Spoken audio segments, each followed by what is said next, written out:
আজ আমি কাউনের চালের পায়েস রান্না করলাম। সো হ্যালো এভরিওয়ান, কেমন আছো তোমরা সবাই? আশা করি খুব ভালো আছো। একটা সত্যি কথা বলবে, আজকের দিনে দাঁড়িয়ে কি মনে হচ্ছে তোমাদের, শীতকাল ভালো না গরমকাল ভালো? মানে আজ সারাদিনে তো রোদই উঠলো না, তার সাথে এত ঠান্ডা এবং বাতাস। আর এখন বাজে বিকেল 3:30 আর আমি জমে গেছি। আর আজকের দিনে আমার মা আমাকে বললো পায়েস রান্না করতে। চলো আমি আমার মায়ের কথা মতন পায়েস রান্না করতে শুরু করে দিলাম। প্রথমে দুধটা একটু গরম করে তার মধ্যে দিয়ে দিয়েছি পাটালি গুড়, আর এখন দিচ্ছি চাল। এটা কিসের চাল বলো তো? জানলে তাড়াতাড়ি কমেন্টে করো। পায়েসে তো গুড় চিনি লাগে, কিন্তু মেন জিনিসটা বলো তো কি? এই এলাচ। এলাচ দিলে দারুণ একটা ফ্লেভার আসে। সবশেষে দিয়েছি একটা সিক্রেট জিনিস। না কোনো সিক্রেট না, চলো তোমাদের বলেই দিই। ওটা ছিল গুঁড়ো দুধ, গরম জলে গুলে দিয়েছিলাম। আমার পায়েস রান্না করা হয়ে গেছে, এবার নামিয়ে নিলেই হয়ে যাবে। এবার তোমরা শোনো আমার বাবা খেয়ে কি বললো। খেতে খুব সুন্দর লাগছে।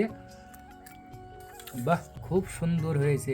আমার বাবা আর আমার মা খেয়ে তো ভালোই বললো। এবার চলো আমি খেয়ে দেখি কেমন হয়েছে। নিজে রান্না করেছি বলে সেজন্য কিন্তু বলছি না, সত্যি খেতে দারুণ হয়েছে। তো ভিডিওটা কেমন লাগলো জানিও। দেখা হচ্ছে নেক্সট ভিডিওতে। আজ আসি, টাটা।